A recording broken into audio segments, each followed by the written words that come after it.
Bien.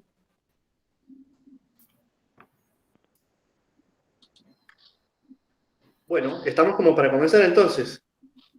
Sí, estamos. Bueno, yo estaba tratando, ahora para comenzar, estaba revisando aquí una lista de correos para ver cuándo habíamos empezado a conversar con Pablo Billy el tema de hacer este dossier sobre Malvinas, porque ha sido una conversación larga cuando le empezamos a pensar, este número 14 de la revista, que con mucha generosidad me invitan Pablo Billy y Beatriz Alema a coordinar, junto con Dani Badenes también en ese momento. Y creo que lo empezamos a hablar en algún momento a fines de 2021, creo que estábamos, ¿no? Por allí, estábamos todavía en una especie de pandemia todavía muy confusa. Y lo trabajamos en medio de un verano, además, porque se cumplían los 40 años de Malvinas, en el que sabíamos que iba a haber un montón de actividades y empezamos a pensar este dossier especial en un año también difícil porque, bueno, estábamos todos volviendo a una especie de semipresencialidad de actividades, atiborrados de cosas, ¿no? Y había que salir a invitar a colegas a pensar que pudieran sumarse a este dossier y que vinieran a sumarse con esta propuesta de pensar justamente esto, ¿no? Las narrativas sobre Malvinas en distintos espacios, ¿no? En el periodismo, en la literatura, en el cine, en los medios en general. Conversamos con muchos autores y autoras, que algunos, bueno, por cuestiones de tiempo, porque además cada uno de los que está metidos en temas malvineros generalmente está aportando por un montón de lugares al mismo tiempo y a veces uno tiene miedo de decir lo mismo en un montón de lugares, ¿no? A veces pasa eso también, ¿no? De repetirse. Y bueno, terminamos armando este grupo de autores que, con el que, bueno, nos propusimos pensar de diferentes entradas y de perfiles muy diferentes. Yo los voy a presentar muy breve. A Ezequiel Betliza, al Pollo, como lo conocemos aquí en el norte y un poco más abajo también. Eh, que es docente, investigador en la Universidad Nacional de Tucumán, periodista, cronista, a Pablo Bullino, también un hombre de la universidad, que nos venía a hacer también un aporte. Bueno, el Pollo venía estudiando el tema de literatura sobre Malvinas, el tema de su tesis doctoral. Pablo nos venía a aportar algunas cosas que tenía que ver sobre eh, los documentales y el uso de algunas herramientas audiovisuales para los documentales y este aporte que a nosotros nos parece especialmente importante, que es ver qué se hace aquí y qué hacen también los británicos, ¿no? Cómo están contando ellos. Eh, con Martín Carrizo nos conocemos de algunas actividades que hemos compartido en el CECIN, que es un espacio que queremos mucho y que, bueno, Martín tenía un perfil distinto, porque creo, Martín, que no había escrito nunca un, un artículo para un dossier, un paper, pero apostábamos a la experiencia de Martín, de venir de ser hijo de esa generación, ¿no? De esa generación de veteranos que, que tiene este laburo de sostener la memoria y de repensar la memoria en la perspectiva de derechos humanos y con un laburo muy interesante en radio, ¿no? Y en otros espacios también artísticos y culturales para contar Malvinas desde un punto de vista también muy personal, ¿no? Y bueno, Roberto Hercher, también un querido amigo que no necesita casi presentación, es maestro de cronistas, que estuvo en Malvinas en el 82 y que escribió cosas maravillosas sobre el tema y que para nosotros también era un honor que pudiera sentarse a pensar con nosotros, ¿no? En este ejercicio que ha hecho Roberto de pensar el cine sobre Malvinas y de poner a dialogar distintas películas que cuando uno las ve en perspectiva, ¿no? Y empieza a cruzar las distintas miradas, y cuando uno piensa Malvinas como una de las pocas causas que aparentemente, ¿no? En las que aparentemente no habría grieta o que aparentemente son transversales y nos unen a todos los argentinos y argentinas, hay tramas distintas para pensar y para pensar cómo se han venido construyendo y cómo estamos construyendo los relatos sobre Malvinas, ¿no? Así que un poco esa era la idea con este dossier, que por supuesto está publicado desde el año pasado, que se han cumplido los 40 años de Malvinas, pero no queríamos dejar pasar la posibilidad de encontrarnos, aunque más no sea virtualmente, porque es la primera vez además que con los autores nos encontramos, todos nos hemos comunicado por mail y por WhatsApp, porque estamos en distintos lugares. No lo he dicho, pero Roberto está en Santiago de Chile, Martín está en La Plata, el Pollo está en Tucumán, y Pablo me parece que estás en, no sé dónde estás, Pablo. En provincia de Buenos Aires. En provincia de Buenos Aires. Bueno, así que, bueno, dicho esto y puesto un poco en contexto cómo hemos ido pensando este dossier, vamos a escuchar a los autores, a que nos cuenten un poco sobre sus trabajos y después, por supuesto, abrir las preguntas y la conversación con quienes estén aquí en el Zoom compartiendo con nosotros. Yo voy a hacer un poco de policía porque le voy a tomar los minutos y le voy a hacer seña cuando ya estemos y después vamos abriendo la charla para poder conversar entre todos y todas. Me parece, Martín, que vos estabas primero ahí en la lista de nombres para comentar, así que te escuchamos. Bueno, obviamente, ¿se escucha bien ahí mi voz? Sí, perfecto. Obviamente, primero agradecer la invitación de Ernesto a este espacio que no es habitual para mí. Yo soy comunicador audiovisual, estudié cine, no me recibí, pero trabajo y produzco para el CECIM La Plata. Soy el conductor del programa de radio ya hace 9 años, un programa que tiene más de 25 años en la Radio Universidad Nacional de La Plata. Y tuve la posibilidad de, en el año 2014, viajar a Malvinas y, como hijo de excombatientes, poder traducir todo lo que me había imaginado a imágenes reales y poder sacar mi propia conclusión en relación a lo que se me contó de Malvinas como hijo de excombatiente del CECIM, que es una manera de absorber la información muy subjetiva y muy particular. Este centro tiene mucha militancia en relación a los derechos humanos, está nucleado únicamente por civiles conscriptos que le tocó ir a la guerra por sorteo, no hay participaciones de militares, con lo cual siempre la visión que tuve en relación a Malvinas fue muy contundente, ¿no? Una mirada de un ciudadano más que le tocó ir a la guerra. Cero militarista, y con el paso del tiempo fue una organización que a mí me dio el aprendizaje de comprender Malvinas más allá a los 72 días de guerra. Después fue ver no solo esa construcción, sino la construcción que los medios hegemónicos de comunicación me dieron a lo largo de mis 35 años, y en el 2014, cuando fui con unos 20 y pico, también tenía esa construcción sumamente militarista, amarillista, ¿no? Que aparecía en esta fecha, los 2 de abril, un poco más, un poco menos, contando cómo casi ganamos la guerra, pero que la perdimos porque éramos incapaces, ¿no? Eso es lo que yo aprendí. Y después, obviamente, llegar a un lugar, como lo comprendo yo, ¿no? La base militar más grande de ultramar de la OTAN, así me gusta decirlo, más allá de que pueda haber muchos nombres, ¿no? Para nombrar a Montplice, el complejo industrial militar, o como nos nace decirlo, y llegar a ese lugar, que fue, bueno, no sé cómo describir ese impacto en lo personal, ¿no? Hijo de excombatiente, con la construcción de soñar literalmente como niño qué sería habitar y pisar las islas, con toda la inocencia de un niño que lo único que podía construir era un paisaje geográfico natural de donde podía pisar mi papá, que podía ver mi papá.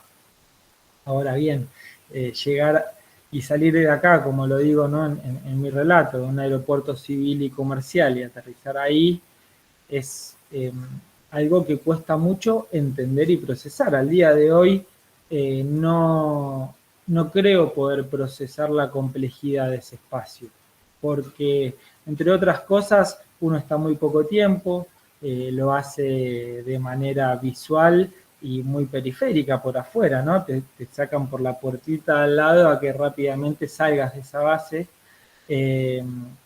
con lo cual eso fue una construcción de lo que uno puede ver en pocos segundos, pero está ahí, es impactante. Y después, obviamente, esa posibilidad de habitar Malvinas, de oler Malvinas, de sentir Malvinas, de tratar de comprender ese famoso frío malvinero que se sufrió en el 82.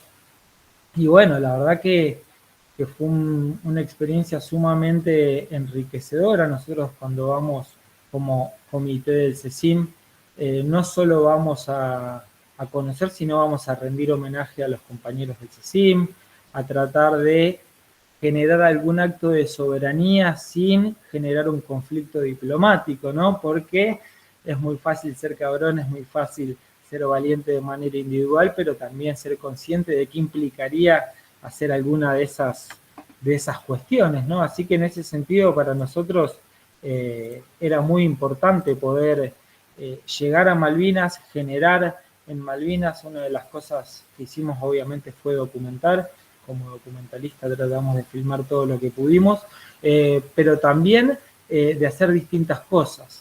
Una de las cosas que descubrieron los excombatientes es que lo que han plantado en Malvinas de flora no lo han quitado. Al excombatiente del CECIM La Plata le gusta mucho el homenaje y muchos, cuando fueron en sus primeros viajes, llevaron cuestiones simbólicas que cuando tuvieron la posibilidad de volver ya no estaban, lo habían removido por completo, pero una particularidad fueron unos pinos que compraron en Malvinas, el Pinus radiata, que es un pino que crece y resiste la complejidad de Malvinas, y fue muy interesante porque ellos habían viajado, si no recuerdo mal, en el 2007 y en el 2014 ver ese pino crecido fue muy emocionante para nosotros realmente, y fue un acto de sembrar en nuestra patria y que al menos no lo remuevan.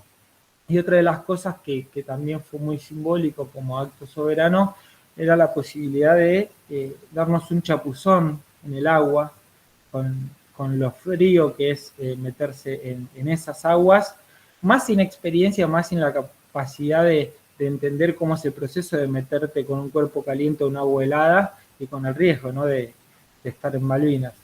Y por último, eso se hacía como homenaje en relación a los compañeros caídos en el Belgrano. Y por último, una de las cosas que para mí fue trascendental en este viaje, y sí fue un acto de rebeldía, si se quiere, visto hoy, nosotros decidimos acampar en el Monte London, y en ese lugar, cuando fuimos, caminamos desde la ciudad prácticamente hasta la posición donde estuvo mi papá y otros compañeros hasta llegar a la olla de Baldini. Y en ese viaje encontré con un amigo un fierro que tenía más o menos 3 metros y medio, y le dije, esto va a ser el mástil de nuestra bandera cuando lleguemos. Y allí fue que en la base militar más grande de ultramar de la OTAN, en el 2014, en el Monte London, flameó una bandera argentina por 24 horas, ¿no? Y me pongo a pensar cuándo fue la última vez que había flameado una bandera argentina por tanto tiempo, ¿no? Y tengo que pensar en el operativo Cóndor, ¿no? Cuando aquellos argentinos roban el avión, viajan a Malvinas y hacen ese despliegue. Bueno, y no había la base militar que había, eso lo hicimos en ese momento. Y bueno, poder hacer esos actos y hoy poder traducirlo en estos escritos, para mí cobra un valor fundamental, trascendental, porque una de las cosas que se veía en Malvinas eran muchos escritos. Cuando nosotros habitamos la Casa de los Isleños hay libros, hay literatura de ellos, no hay literatura nuestra, donde explican cómo justifican su criterio de por qué las Malvinas son de ellos, pero también hay escritos en las calles, ¿no? Y esos me parecieron mucho más particulares, entre los cuales uno decía, la tierra es de quien gana la guerra, ¿no? y a mí me llevó a pensar esta frase famosa de la historia la escriben los que ganan, y esta incapacidad muchas veces de, por no tener escrituras o por no tener quien traduzcan las vivencias de algunos, ese relato muere, y ese relato, si no es hegemónico, no es válido, ¿no? Y como años atrás yo me construí como hijo de excombatiente escuchando las narraciones de el CECIM, pero viendo los medios hegemónicos de comunicación que contaban algo totalmente distinto.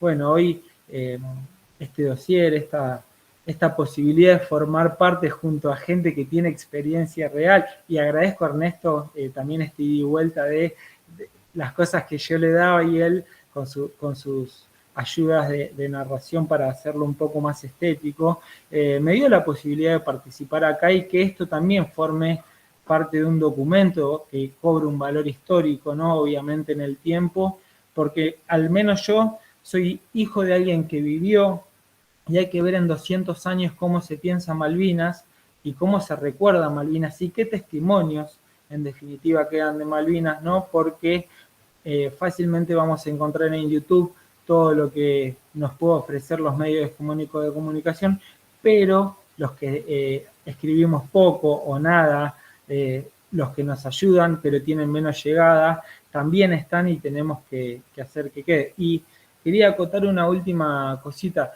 Cuando nosotros empezamos a armar un proyecto en el Instituto Malvinas, que fue el archivo oral de las memorias de Malvinas, una de las cosas que decidimos hacer fue poder tratar de entrevistar a la mayor cantidad de excombatientes de Malvinas para que quede plasmado su testimonio. Porque entre las cosas que aprendimos fue que a Malvinas no solo fueron chicos de 19 años que salían de el Liceo Víctor Mercante o el Colegio Nacional, también fueron chicos de pueblos originarios, donde la escritura era en su idioma originario o no lo sabían hacer. Entonces el testimonio no queda ni oral ni escrito. ¿Dónde queda? ¿Y tiene validez o no tiene validez? ¿Y quién le da validez? ¿Quién lo comparte? Bueno, rescato esto que estamos haciendo y agradezco nuevamente porque si no es por la posibilidad de quienes sí lo saben hacer, el testimonio de muchos como el mío, que es meramente una experiencia visual, por ser hijo excombatiente, no quedaría, pero tampoco quedaría el de muchos excombatientes que realmente lo vivieron y que nadie le dio la posibilidad de plasmarlo, ¿verdad? Martín, antes de que pasara la palabra a Pablo Bullino, 2 minutitos de reloj, por ahí si puedes contar, me parece muy relevante, que capaz que los pasó de largo, el tema de la experiencia del proyecto del programa de radio, ¿no? Y las voces que han ido también elaborando y recuperando, ¿no? Ahí. Bueno, un día como hijo del CECIM uno va enterándose que hay cosas. Entre esas cosas, cuando vas creciendo te das cuenta que tenían un programa de radio en Radio Universidad. Pasó el tiempo, me hice comunicador, empecé a formar parte de ese equipo, hoy soy el conductor, y en esa experiencia nos permitió justamente, y lo remarco en lo que fue la pandemia, hacer comunicación y poder grabar un testimonio y dejarlo guardado, me parece que fue trascendental. Pudimos entrevistar a un montón de personas y dejar el testimonio guardado de un montón de personas. Este año nos tomamos, el año pasado, perdón, porque este año ya arrancó, el año pasado nos tomamos como objetivo, por ejemplo, en todos los programas entrevistar a un excombatiente. Era algo que le tuvimos que dar resignificación porque en los años anteriores solo entrevistábamos a profesionales relacionados con la cuestión Malvinas. Y también nos pusimos a poner en debate de, che, ¿y qué tiene más valor?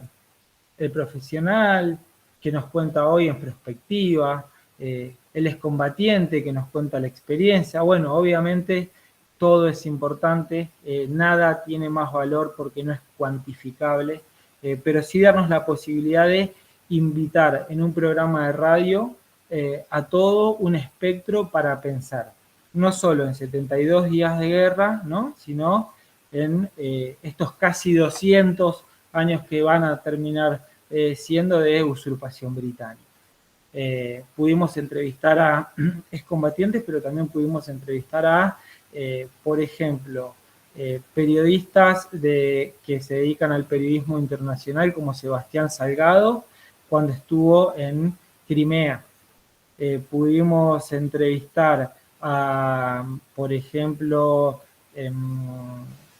Raimundi, que es embajador argentino en la OEA. Pudimos entrevistar a compañeras militantes como Rita Bertaccini, digo militantes y referentes de la producción, o a, no sé, como que les diga, compañeras que fallecieron hace poco como Norma Gómez, ¿no? Que formó parte de un colectivo increíble por la lucha de la identidad, de la recuperación de la identidad de los compañeros en el cementerio. Digo, este programa nos permitió incluir las voces y nuclearlas con lo que son la relación. Este programa lo que hace es tratar de plasmar lo que son las políticas soberanas, no es solo hablar de Malvinas, ¿no? Y decir, bueno, ¿cómo Malvinas puede ser un eje disparador de las soberanías? Es lo que nos enseñó a nosotros el CECIM, lo que nos enseñó Mario Volpe, Rodolfo Carrizo, Hugo Robert, Ernesto Alonso, es decir, ¿por qué una guerra? Y en ese programa lo que terminamos fue haciendo plasmar eso, ¿no? Entrevistar a alguien, decir, bueno, ¿cómo podemos hablar de la soberanía de Malvinas, pero también del litio de Bolivia, ¿no? Y decir, bueno, ¿qué está pasando en Bolivia? ¿Qué está pasando en Ecuador? ¿Qué está pasando en América Latina con estos golpes de Estado blandos, un poquito menos blandos, más duros? ¿Qué pasa con la justicia argentina? ¿Y hay relación con la soberanía? Bueno, un poco de eso se trata el programa. Disculpa la desprolijidad, no me quiero extender mucho, pero contar de eso. Y los invito todos los jueves online de 1 a 2 de la tarde a escucharlo. Gracias, Martín, y le vamos a invitar también a leer el texto de Martín en el dossier que se llama El relato de los hijos, documentales, radio, actividades artísticas y viajes para contar la cuestión Malvinas. Y ahora lo vamos a escuchar a Pablo Bullino, que Pablo tiene en el dossier un trabajo que se llama Relatos audiovisuales y nuevas imágenes. Escuchamos, Pablo. Bueno, muy bien. Tratar de respetar el tiempo. Voy a respetar el tiempo, sí. En principio, agradecer la posibilidad de compartir el trabajo, tanto en el dossier, que es fundamental conocer los aportes de ustedes también, de otras personas que de distintos lugares, distintas trayectorias, trabajan también sobre Malvinas. Y me parece muy interesante ir conociéndonos, sabiendo qué perspectiva abordamos y aprender cada vez más sobre Malvinas. Yo trabajo con representaciones audiovisuales sobre la guerra. El trabajo que está en el dossier, el que traigo hoy, abarca audiovisuales entre el 2002 y el 2012, que son argentinos y otros son europeos, ingleses. Dentro antes de ir a los documentales, el interés en este recorte que hago tiene que ver con algo de lo que hablaba Martín. Martín tiene otro acercamiento mucho más personal a Malvinas. A mí me interesaba pensar estas formas de construir memoria, ¿no? De pensar el registro sobre los testimonios, el uso del archivo, y cómo funcionaba esto fundamentalmente en audiovisuales que sean pensados o realizados para que su medio de difusión sea televisivo. ¿Sí? Algunos de los audiovisuales que trabajo son de History Channel, de Discovery, del Canal 5 de Inglaterra. ¿Cómo funciona ahí, no? Pensando la televisión como un medio fundamental en la sociedad de masas. También están las plataformas, ¿no? Hay uno o dos de los audiovisuales con los que terminé trabajando que tuvieron difusión por plataformas digitales. Pero lo que tienen en común, o una de las cuestiones que tienen en común para ir indagando, es el uso de imágenes generadas por computadora. Que eso es, ¿no? Ahí está como imágenes sintéticas o CGI, ¿no? La reconstrucción de batallas, de enfrentamientos, la utilización de mapas, y que sean imágenes generadas por computadora, y ver cómo funciona esa tecnología para contar estas historias, para hacer memorias audiovisuales. algunos autores con los que trabajé, puse uno para que no sea tan pesado, igual está el texto, ¿no? Pero traje para la presentación a André Parente, que él habla sobre, y otros autores también, por ese lado voy a empezar la presentación, que es un recorrido histórico sobre la necesidad de contar o de hacer memoria audiovisual, a veces con intencionalidad mucho más propagandística en algunos casos, ¿sí? Mucho más cercanos a el evento bélico, mientras está aconteciendo el evento bélico, hay narraciones audiovisuales que comparten al mismo tiempo y buscan sumar, ¿no? De un sentido fuertemente nacionalista, de apoyo a la causa, pero donde siempre hay reconstrucciones que no cuentan siempre o con testimonios o con material de archivo, ¿sí? No siempre va a haber fotografías, videos, audios, sino que André Parente y otros autores lo que hacen es rastrear formas en las cuales se representaron conflictos bélicos. Sí, puse en la presentación algunos, pero en el trabajo lo que hago es ir rastreando esto, la importancia para contar historias o para hablar de la guerra desde marcos audiovisuales con las herramientas del momento, ¿no? Acá tenemos uno de los primeros, que es el hundimiento de Lusitania, ¿sí? De un animador, ¿no? Se encarga directamente contar este suceso, ¿no? Que fue uno de los primeros, que tiene que ver con la Primera Guerra Mundial, ¿no? La entrada de Estados Unidos a la Primera Guerra Mundial, un suceso que no está del todo claro bien cómo pasó, pero bueno, fue lo que determinó que Estados Unidos entre a la guerra, y fue encargado, ¿no?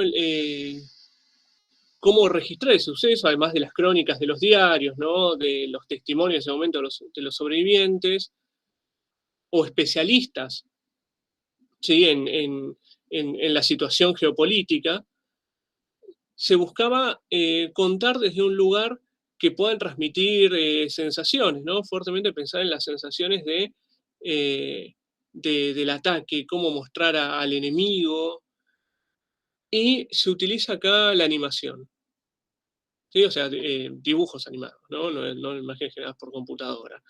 Yo acá había puesto en la presentación enlaces a los videos, después lo puedo pasar para no excederme en el tiempo. Sí, y después también, más llegando a lo que tiene que ver con el tipo de material con el trabajo, con los documentales, menos uno, todos los demás son documentales, o no ficción, digámosle, ¿sí? Mantengamos esa categoría. Esta película, Desert Victory, bueno, hay algunos datos en pantalla, pero tiene como dos particularidades que son interesantes. Una es la filmación de las batallas en la realidad del acontecimiento registrado, ocurrían por la noche o muy temprano, ¿no? Aprovechando la oscuridad para realizar avances, para sorprender al enemigo.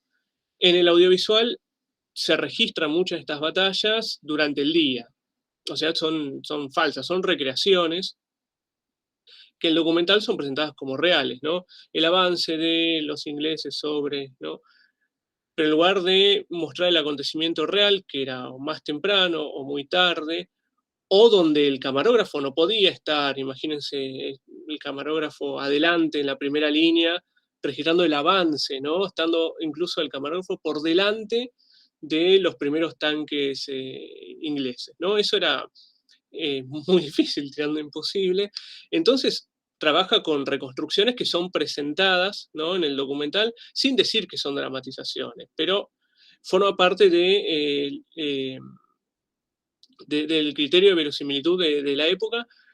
Y además, estas imágenes, como dice ahí abajo, en el último párrafo, son retomadas muchas veces después como material de archivo de estos sucesos históricos, ¿sí? Incluso lo que marcan algunos autores es que estas imágenes después sirven para ilustrar otros acontecimientos de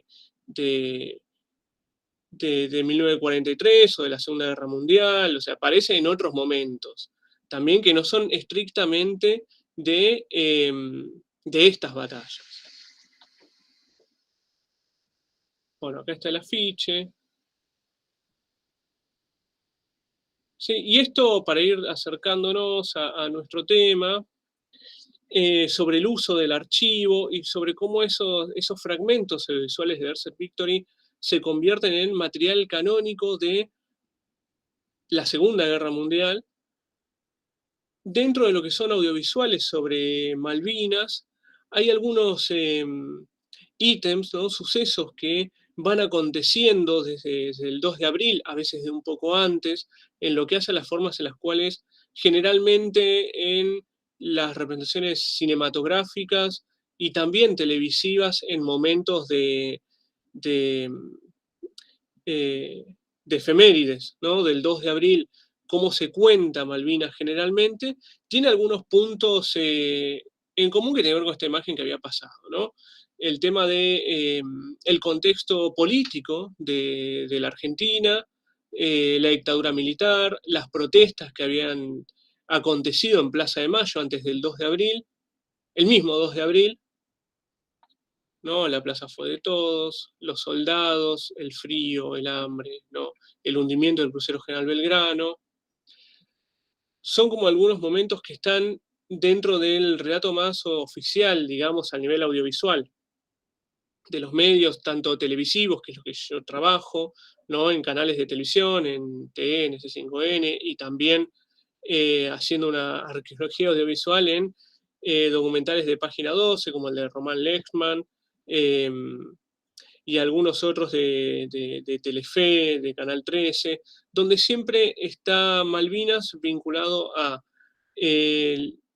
como un comienzo que tiene con el 2 de abril y un cierre que tiene con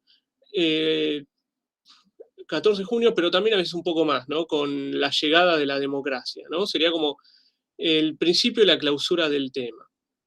¿Sí? En los audiovisuales, vamos a ver que en los audiovisuales con el trabajo a veces salen un poco de eso y nos van a hablar de Malvinas vinculado a una historia mucho más amplia que la dictadura militar, ¿no? Que tiene que ver con una usurpación colonial de mucho tiempo antes, donde aparecen también sucesivos reclamos de la Argentina frente a organismos internacionales, ¿sí? Bueno, dejo esto, que era otro antecedente que tendría que haber estado antes, pero sigo. No, son varios antecedentes sobre esto, ¿sí? Sobre cómo tratar de contar la guerra sin utilizar siempre material de archivo y cómo tratar de persuadir o involucrar a los públicos con material generado a propósito de ese audiovisual que se está tratando de construir. Bueno, acá están otros autores con los que trabajo, Peter Brook sobre la importancia de las imágenes de combate. Sí, lo fui buscando también en antecedentes pictóricos, no siempre audiovisuales. Estados Unidos, ¿no? Fue como una fuente a nivel de historiadores o gente que trabaja con lo audiovisual y cómo sirve para Estados Unidos tanto en lo pictórico como en lo audiovisual, como también, como estamos viendo, en una caricatura política, ¿no? Para hablar de la guerra, como un tema fundamental, también como dice ahí en pantalla, para la historia del cine, ¿no? La idea de transmitir micros periodísticos en los cines, ¿sí? Como una forma de mostrar qué es lo que estaba pasando, ¿no? Más Estados Unidos, que tiene una constante bélica importante. También antecedentes nacionales, ¿sí? En lo que hace a la animación, ¿no? Pues decían, los documentales usan imágenes generadas por computadora, pero también fui rastreando antecedentes que se involucran con la animación, ¿sí? Sean dibujos animados, pero otras formas de mostrar a los personajes o referirse a acontecimientos históricos sin utilizar material de archivo o testimonios. Bien, me acerco un poco más al corpus.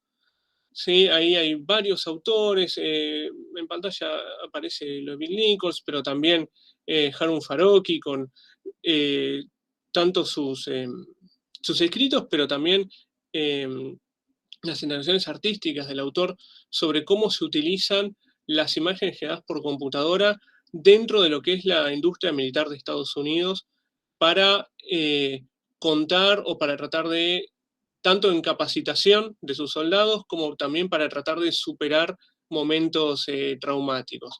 La importancia que empiezan a tener las imágenes generadas por computadora para retratar momentos de batallas. Bueno, dentro del corpus, ¿sí? Lo que marqué fueron tres grupos de narrativas posibles, ¿sí? En los argentinos y en los que son británicos.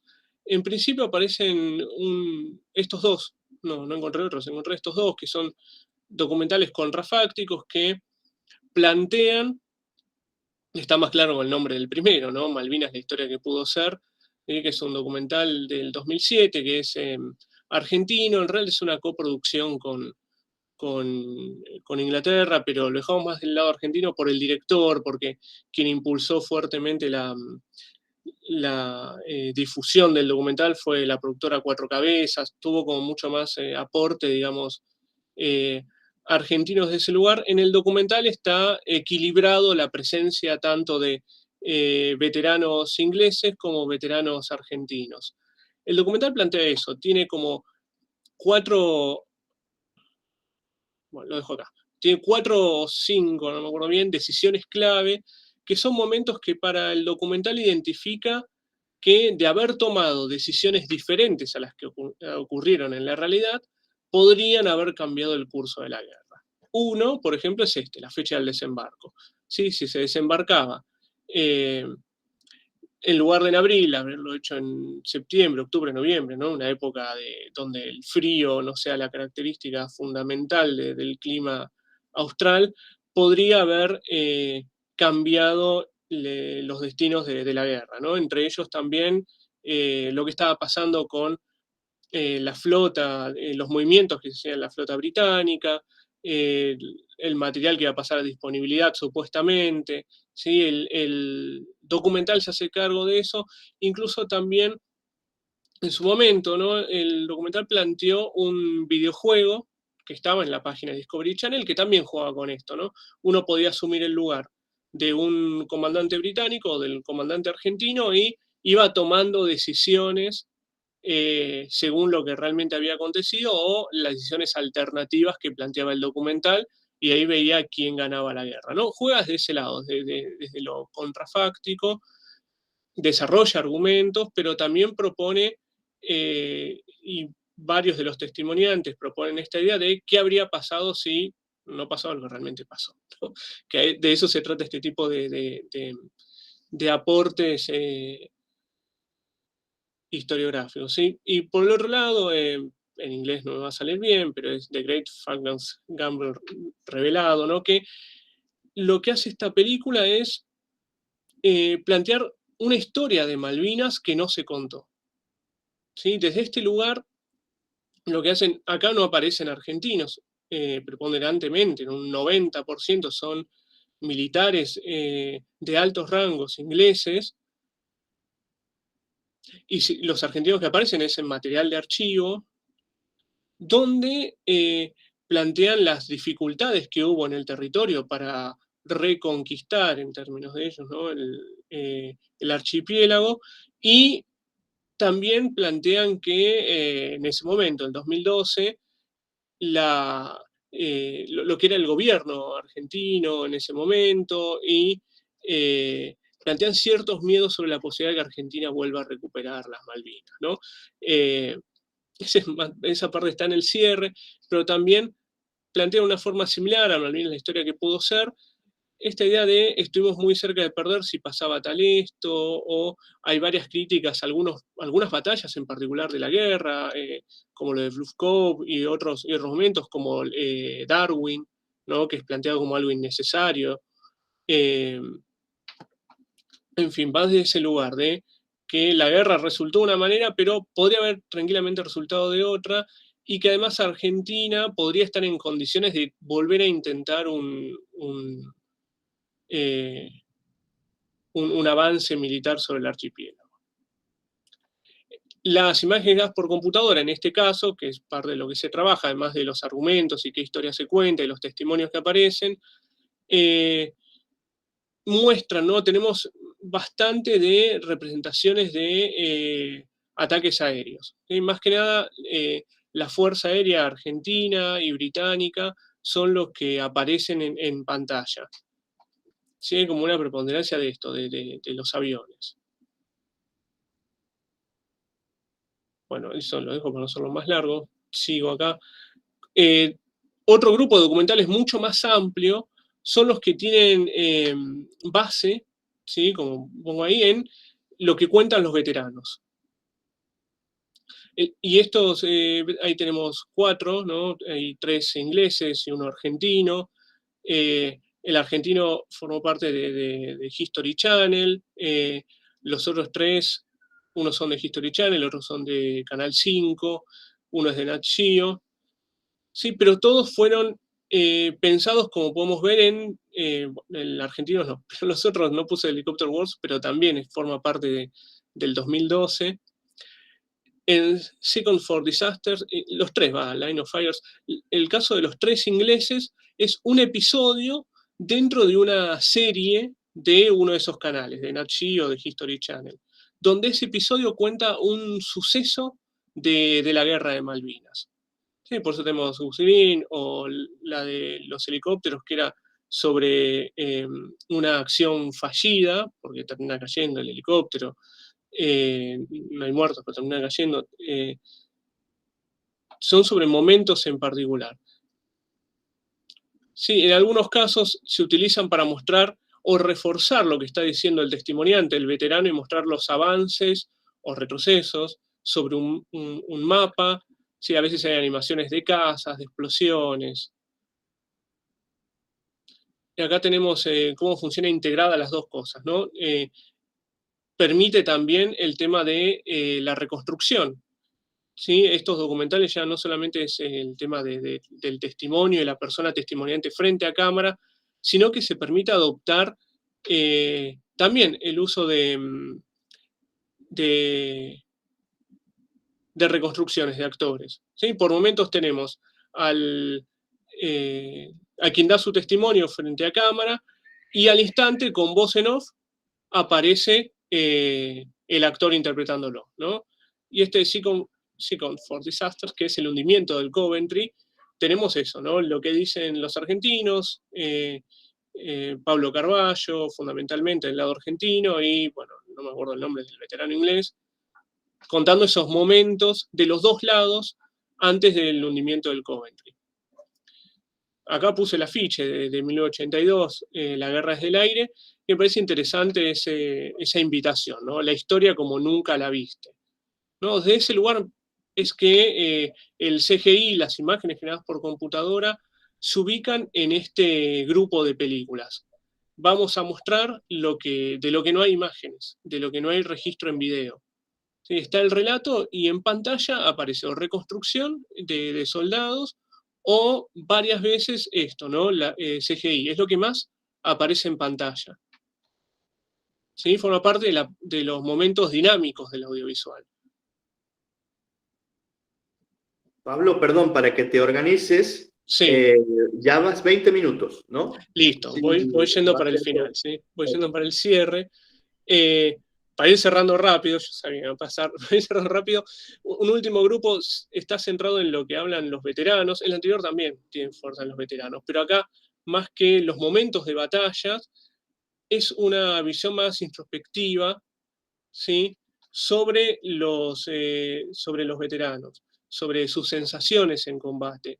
De esto hay varios documentales, yo tomo solamente los que trabajan con imágenes generadas por computadora, pero dentro de lo que es reconstrucciones visuales sobre Malvinas hay un montón. Pueden ser documentales de viajes, veteranos que vuelven a las islas, donde también es importante lo que les genera a ellos poder reencontrarse con ese territorio. Pero sigo, para no extenderme mucho más, ¿sí? Desde el lado británico podemos ver acá también cómo funcionan las animaciones. Esto es 2002, por eso se ve así, y este es 2012, por eso tiene una mejor resolución, ¿sí? Donde también es importante esto, ¿no? El lugar que ocupaban en batalla, ¿no? Los veteranos contando e interactuando, en el caso inglés, con el material audiovisual, opinando en estos casos incluso también sobre el material realizado con CGI.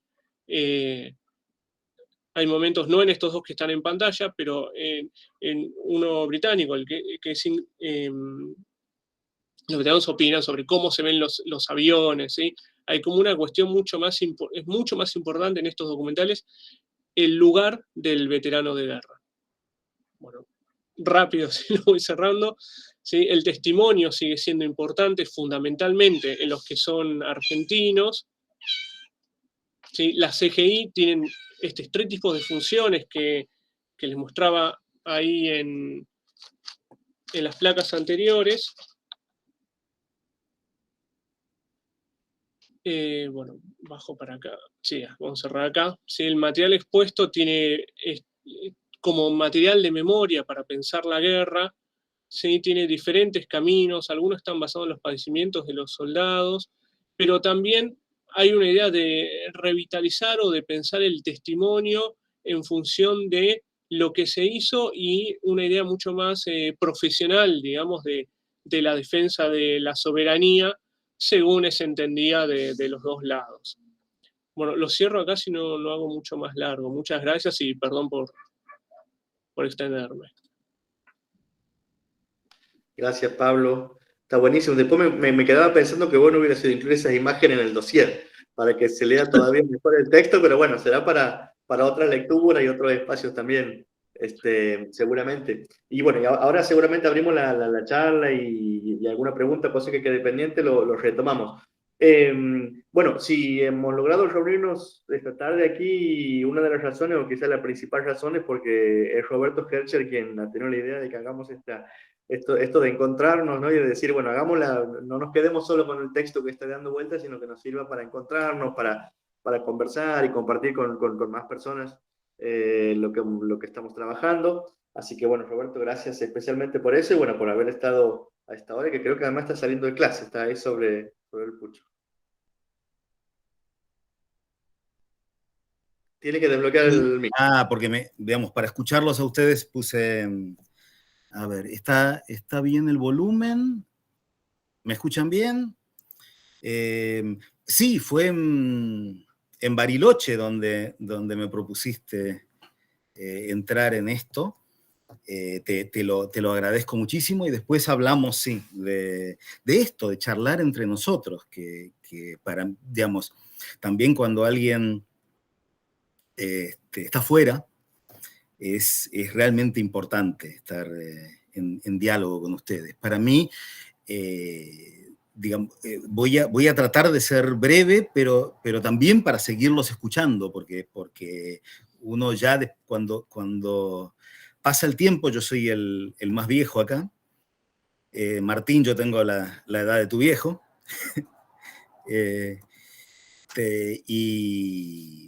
Y realmente yo creo que lo que nos mantiene jóvenes es no seguir contando nosotros nuestras batallitas, sino escuchar a los demás y aprender cada día. Yo, en cierta forma, soy una especie de híbrido de ustedes dos que hablaron antes. Como Martín, Malvinas está en mi historia. Yo soy de la generación de tu viejo. Yo soy un veterano de guerra, digamos, en el día que nos sortearon, a mí me tocó Marina, la bolilla, y terminé en lo que cuento en los viajes del Penélope, en el apostadero naval Malvinas, en Puerto Argentino, y sobre todo en ese barco rarísimo que era una goleta de 16 metros de eslora, de madera, construida en 1927, un velero, el menos militar de todos los barcos que alguna vez participaron en una guerra. Nos dieron por hundidos, por suerte. el cable de Telam que se publicó en los diarios argentinos diciendo que nos habían hundido, llegó a la casa de mis viejos antes de que llegara la carta en donde yo les decía que estaba en ese barco, porque perdimos el radar, perdimos la radio, y en parte yo creo que por eso nos salvamos, porque nos pasamos volviendo desde Bahía Fox hasta Puerto Argentino, entre Darwin ya tomado por los ingleses y las fragatas inglesas, y pasamos en medio y no nos detectaron. Y aquí estamos. Pero desde entonces he intentado, como ustedes, como Pablo, como Ernesto, como Ezequiel, trabajar, escribir, enseñar, y sobre todo a contar otras historias, contar las historias de los demás. Ahora justo vengo de trabajar con mis alumnos cómo salir mañana en las calles de Santiago de Chile a cubrir, a sacar fotos, a contar historias del Día del Joven Combatiente. Los hermanos Vergara Toledo fueron asesinados por la dictadura de Pinochet, y desde el 29 de marzo, desde entonces ese es el Día del Joven Combatiente. La madre de ellos, una especie de madre de Plaza de Mayo de Chile, la gran Luisa Toledo, murió el año pasado. Esta va a ser la primera vez que se haga esa marcha sin ella. Entonces estoy, digamos, tratando de, digamos, lo último que discutía con solo para ponerlos en contexto, era de qué manera reflejar, contar, fotografiar, que se vea la manifestación, pero con el miedo que tienen ahora aquí de que se vean las caras de los manifestantes y que eso sea usado, por ejemplo, por inteligencia de carabineros. Entonces, ¿de qué manera no, digamos, no trabajar para la represión, pero tampoco trabajar para el olvido, ¿no? Y entonces, de repente me siento acá y me voy 40 años para atrás, 41 años ya, ¿no? Y esto que le agradezco muchísimo a Ernesto, y me encanta estar en esto, lo que escribí es un texto que me saca de del lugar desde el que yo escribí siempre sobre Malvinas. Yo escribí mucho, en primer lugar, sobre mi propia experiencia. En la revista escribí a Mac. Yo soy la última generación que fue a la universidad y ponía papeles en la máquina de escribir y escribía los trabajos para la facultad a máquina. Y lo primero que escribí fue un trabajo contándoles a mis compañeros en la revista de la facultad, en la UBA, qué había sido esto de la guerra y por qué no era un partido de fútbol, sino que era algo grave y algo serio y algo terrible. Todos los que estamos trabajando con veteranos y con las familias de veteranos, sabemos que yo creo que si muchas de las muertes de veteranos, que en parte por la vergüenza, en parte para cobrar seguros, en parte para se vieran como los suicidios que son, ya hay más excombatientes que se suicidaron que todos los que murieron en la guerra.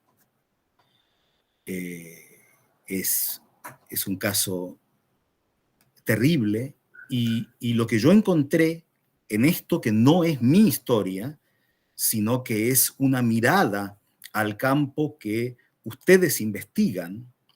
Digamos, me da un poco de vergüenza, como alguien que es un estudioso del periodismo, meterse a analizar películas, pero a mí me pareció que primero ya estaba el gran texto del Pollo sobre el mundo de la literatura, otros, y yo ya había escrito también sobre el tema, pero otros mucho más, sobre el tema del periodismo, y me pareció que había algo interesante que decir sobre las películas. Quiero compartir con ustedes muy brevemente, es un entrar y salir, a ver si puedo, la lista de las películas de las que hablo en mi texto, pero también me gustaría mucho que, digamos, ustedes que están en este dossier y también otros que están, y otras sobre todo, ¿no? Yo creo que es una vergüenza, es indefendible que seamos todos hombres que estemos acá, y encima todos barbudos, pero hay muchas mujeres preocupadas por este tema. En mi texto yo menciono precisamente que las investigaciones sobre Malvinas, gran parte de lo más valioso la hacen investigadoras. Y hay muchas aquí también escuchándonos, ¿no? A ver si puedo compartir con ustedes esto. ¿Lo ven? Sí, se ve bien. Bueno, esto es el final. Esta es la versión en PDF que yo hice. En lo que está colgado están en los años de las películas, los directores, ¿no? Pero a mí me pareció interesante compartir con la gente que ve esto y que lee el dossier, dónde está esto porque casi todas yo las tengo en DVDs, pero están online, ¿no? Primero, yo creo que la clásica desde la que se habla de películas de ficción sobre la Guerra de las Malvinas, que es Los chicos de la guerra, de Daniel Cohn, que está basada en un libro de no ficción, que es las entrevistas apenas terminada la guerra con veteranos. Después Iluminados por el Fuego, después una película completamente distinta, extraña, Falkland, y una reciente que a mí me pareció muy, muy interesante, no sé si ustedes la conocen, Soldado Argentino Solo Conocido por Dios. Los chicos de la guerra, Iluminados por el Fuego y Soldado Argentino Solo Conocido por Dios, son las únicas que conozco. Ustedes díganme si conocen más películas argentinas que recrean escenas de batalla y que son filmaciones en general en la Patagonia Argentina, del continente. Los chicos de la guerra, por ejemplo, está filmada en las afueras de Tandil, que te llevan a una película que muestra la guerra. Y después, una película que a mí me parece muy interesante, pero que toda es en Buenos Aires, sobre el drama de un veterano de guerra que se llama El Visitante, el hijo de Héctor Olivera, Horacio Olivera. Y después hablo, digamos, si bien no es de Malvinas, de la historia oficial y de la deuda interna, que si la vieron saben que hay como un giro al final de la película en donde aparece Malvinas, ¿no? Y casi todas estas están en algún lugar. Dejo de compartir y vuelvo a verlos. Entonces, yo escribí esto podría ser un paper académico, pero lo escribí como más parecido a lo que escribió Martín. Es como un viaje. En vez de viajar a la historia, en tu caso, de tu papá y a las islas, yo viajo a ver estas películas, ¿no? Y estas películas a mí personalmente me impactan. O sea, yo me acuerdo estar en un cine y de repente, después de las primeras escenas de los chicos de la guerra, en donde están, digamos, son pibes, hay siento que una de las mejores cosas de los chicos de la guerra es el autoritarismo de la escuela y del colegio argentinos, que te pintan la dictadura desde el celador, que hace Boy Olmi maravillosamente, y el profesor de gimnasia, que es Miguel Ángel Solá, magistral. ¿no? Como un poco, digamos, me recordó cuando leí tal vez uno de las mejores novelas sobre Malvinas, que es Ciencias Morales de Martín Cohen, ¿no? Ese clima de la dictadura en la escuela. Y en el momento en que ellos van a Malvinas y empiezan con esos uniformes que eran los nuestros y con esas armas que eran nuestros FAL imposibles. Digamos, a mí me dieron un FAL en las manos y yo nunca pude hacer ninguna práctica de tiro. Yo no sabía qué hacer con eso. Y ahí ya, digamos, digamos, ahora que volví a ver Los Chicos de la Guerra, realmente la vi como una película, porque en esa época era, o sea, de repente me viajé a mi propia película, ¿no? Y yo creo que si hay un tema, es interesante, si hay un tema central, es el dolor de los veteranos y el dolor de su gente, de su círculo, ¿no? Por ejemplo, el soldado argentino solo conocido por Dios son sus padres, su tío, que es un papel que hace maravillosamente Hugo Arana, sus amigos. En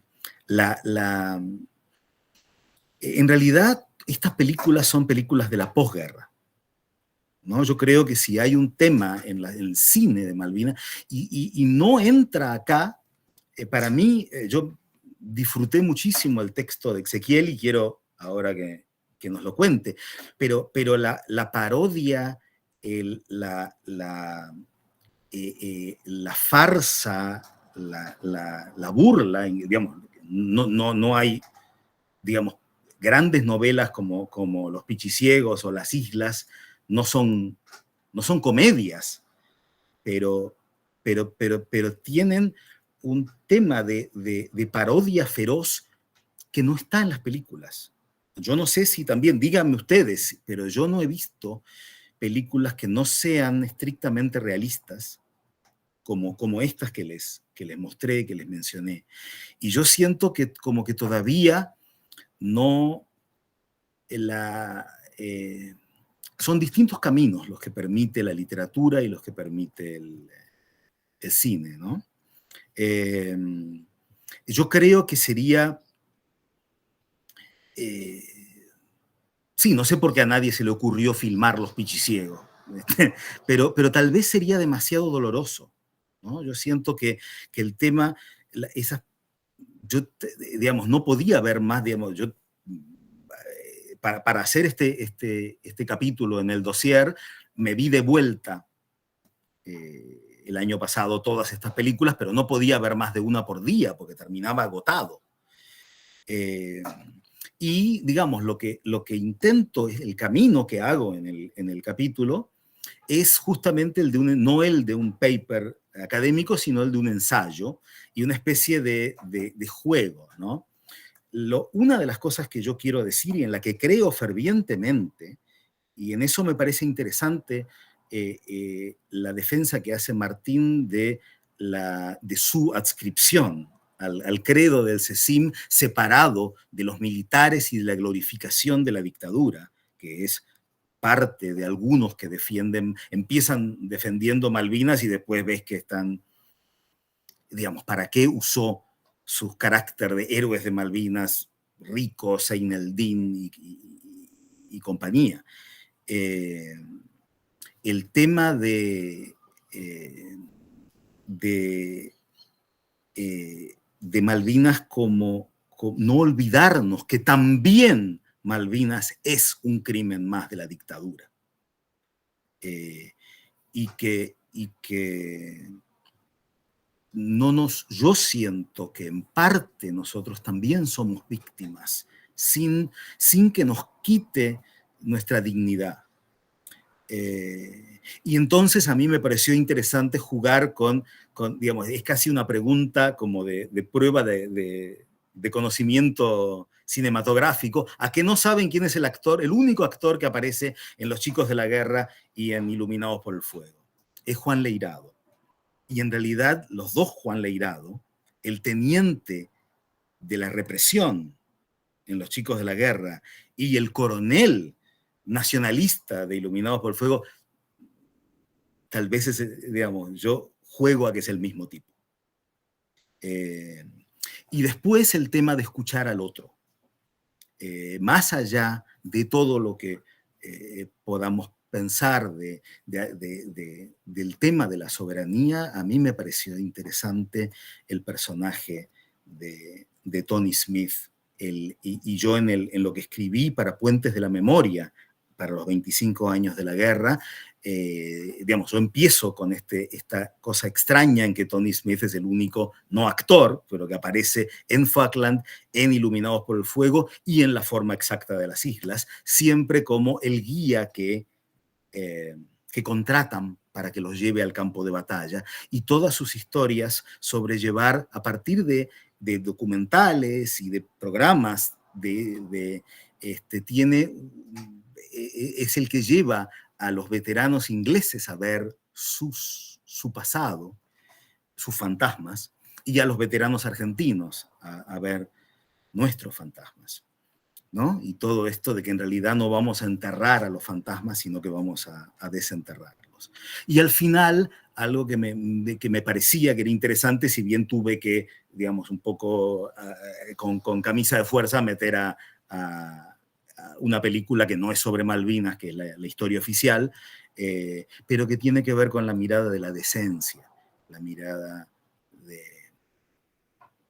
y también de la empatía hacia lo que le pasa al personaje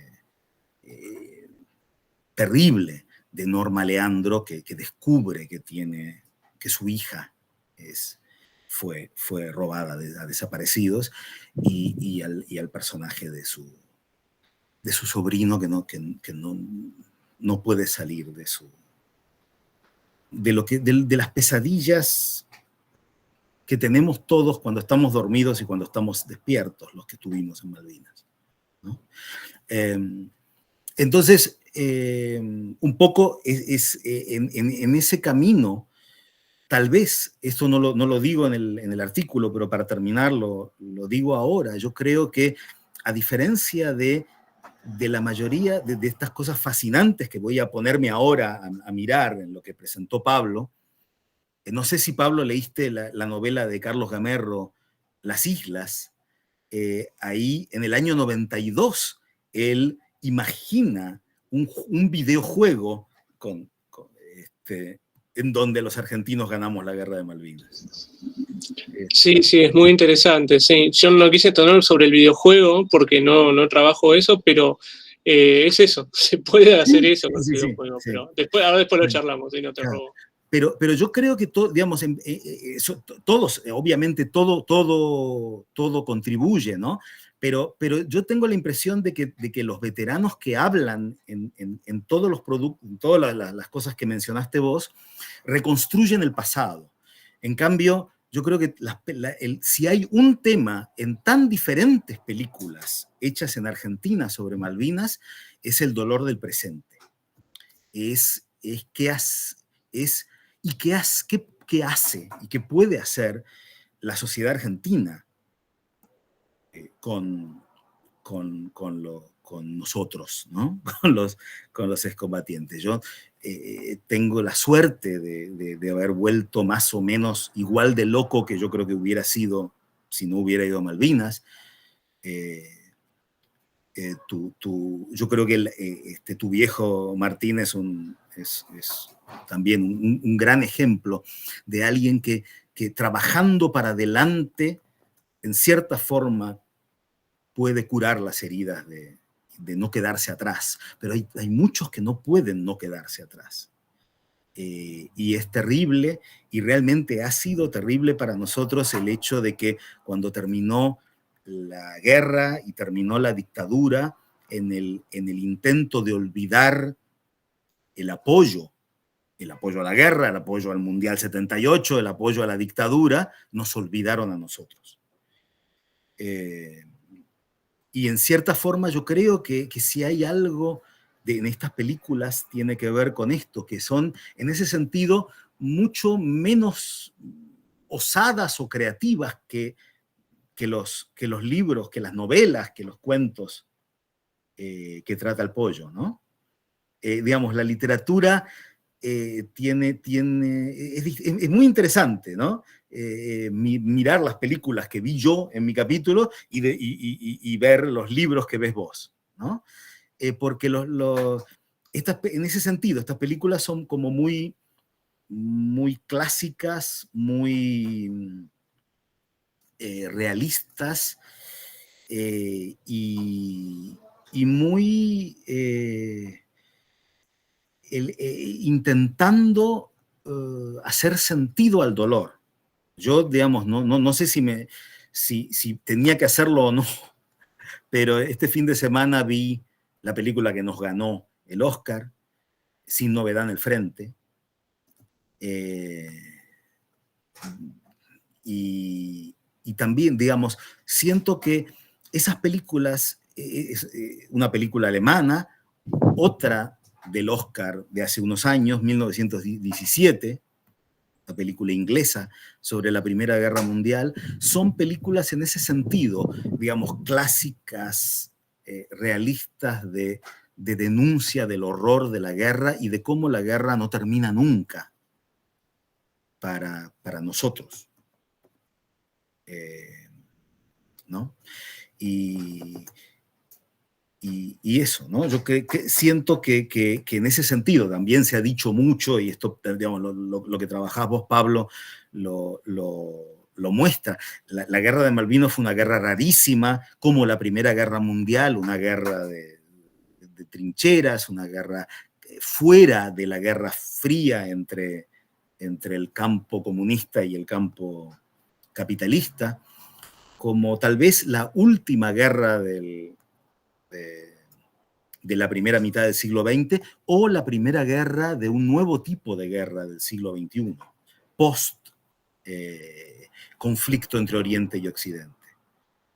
Pero fue una guerra cortísima, muy poco recordada por otros, más que por nosotros. Yo creo que los argentinos somos los únicos que nos acordamos de esta guerra, pero yo creo que nosotros los que estuvimos ahí vivimos algo que es asombroso, ¿no? Que es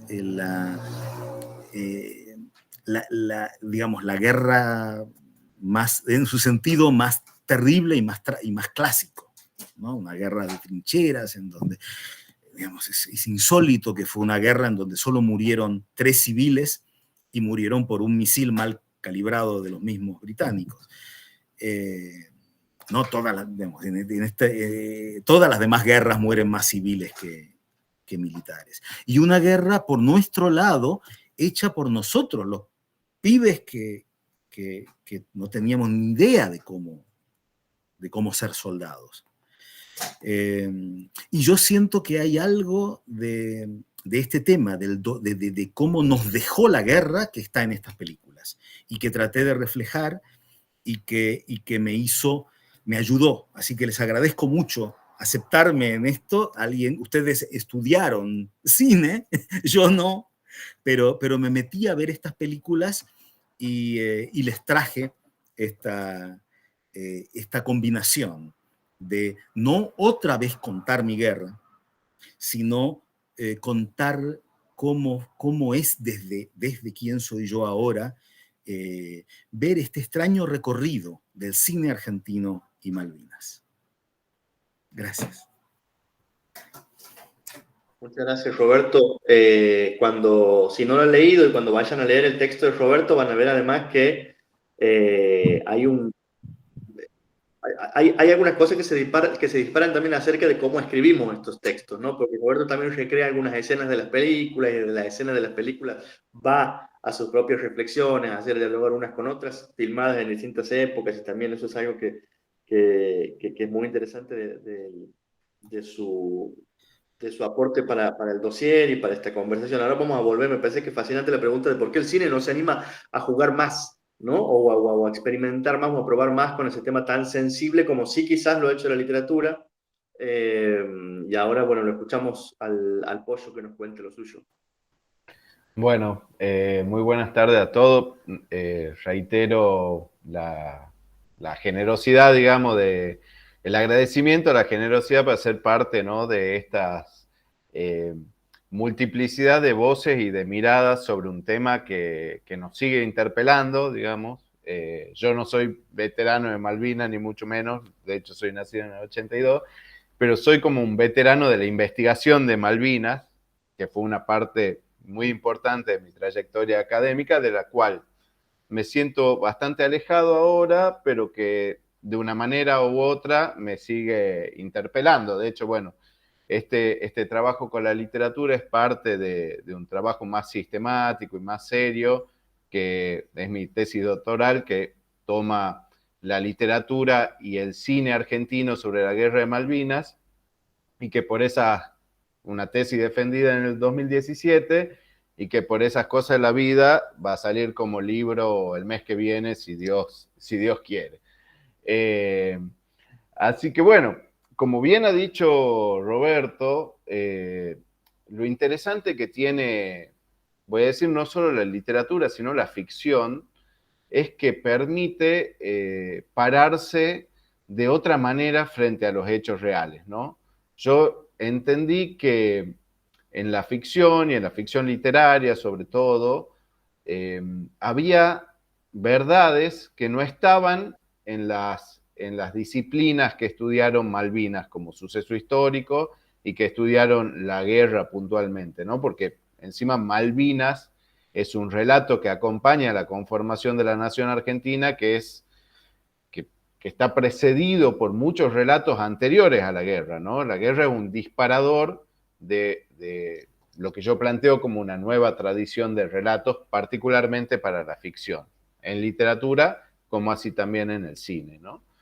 Y eso es lo que me parecía interesante, ¿no? Es decir, porque la literatura de alguna manera lee a contrapelo de la historia, citando a Benjamin, pero también faltándole respeto al relato de nación, al relato patriótico, al relato nacionalista, que tiene mucho del deber ser, ¿no?, del mandato, y en cambio acá estos relatos literarios lo que hacen un poco es desconstruir esos relatos, inmolarlos, despedazarlos y ver qué queda, ¿no?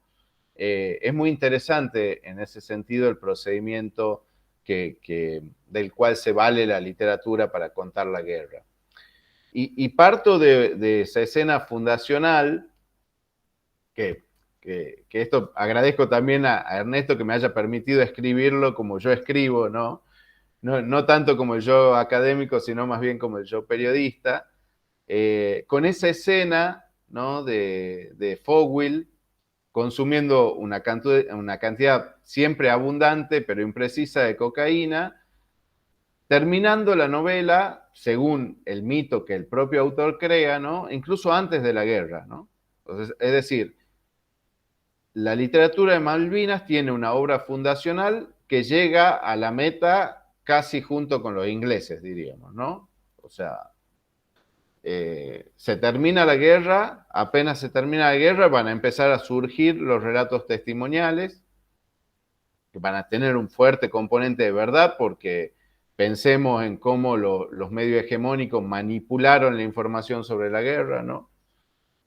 Entonces, aparece junto con ellos, incluso antes, si bien esta novela después se termina publicando en el 83, ya Fogwill, con su artefacto ficcional, ¿no?, crea esta novela. Y lo que me parecía a mí interesante es preguntarnos cómo se funda una tradición de relatos, ¿no? Porque claramente a partir de esa escena fundacional, inaugural, va a haber toda una tradición literaria que le sigue. Y una de las, cuando yo estaba trabajando en la tesis, descubría que la tesis quedaba siempre vieja porque se seguían produciendo relatos, cuentos, novelas, ¿no? Películas también, pero en menos cantidad seguramente. Y entonces la tesis quedaba vieja. Entonces eso, por un lado, me hacía dar cuenta que es una tradición viva, es decir, una tradición no agotada, ¿no? Que se continúa. Y por otro lado, que hay una obsesión, si se quiere, o un ímpetu de seguir contando Malvinas. Y un poco el texto busca recrear los distintos mojones de esa tradición literaria que arranca con este gesto irreverente de Fowl, ¿no? De la mirada del humor negro, de la ironía, la parodia, el sarcasmo, que son recursos que se van a repetir en otras obras, sobre todo en los 90, ¿no? Que va a ser un momento muy álgido de producción porque es cuando empieza a producir o a publicar en realidad la generación Malvinas, que son esos jóvenes clases 62 y 63 que fueron como conscriptos a la guerra. Y es muy interesante esa, o por lo menos a mí me parecía bastante fascinante esa torsión, ¿no? De contar la guerra desde esa mirada.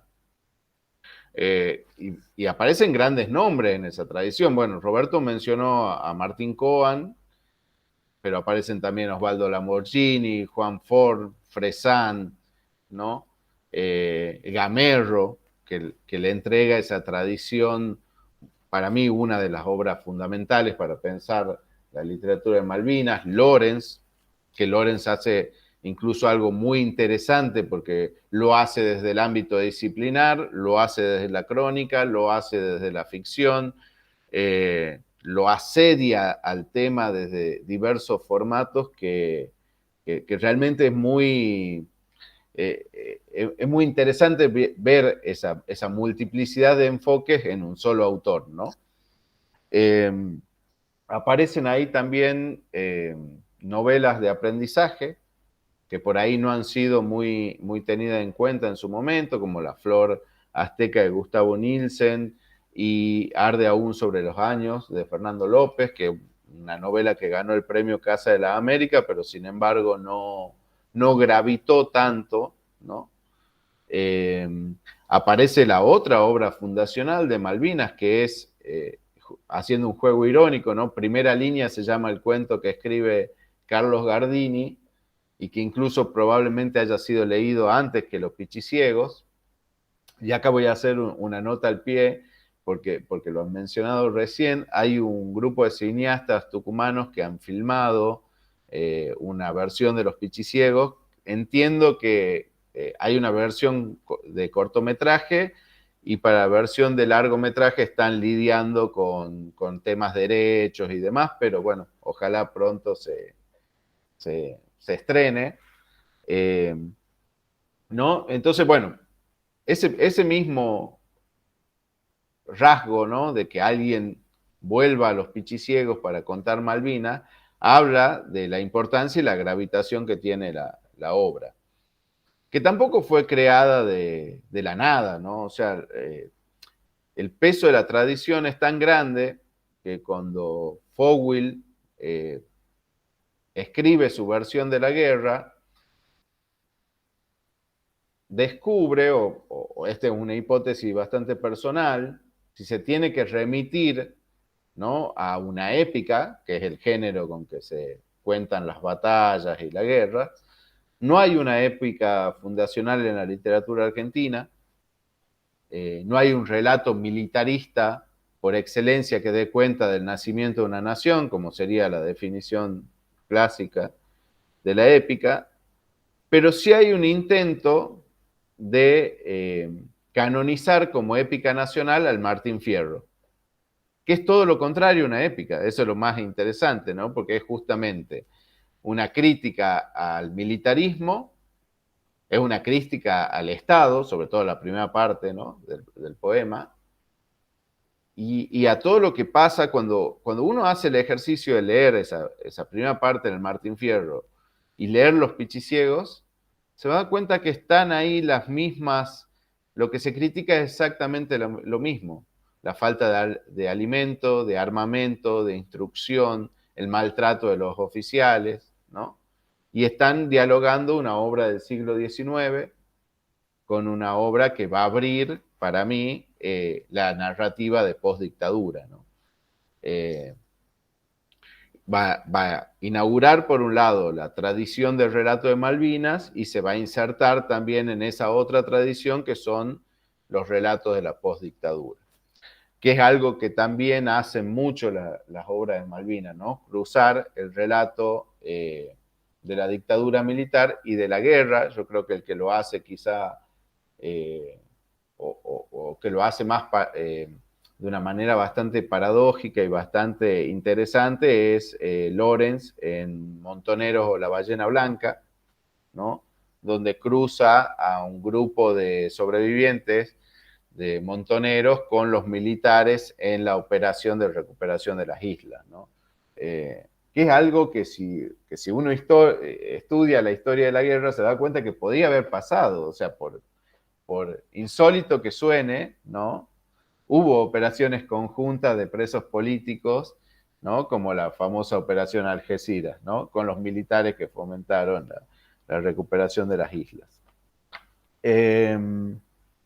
Bueno, están estas novelas de aprendizaje, como decía. Las tradiciones también están atadas al mercado, ¿no?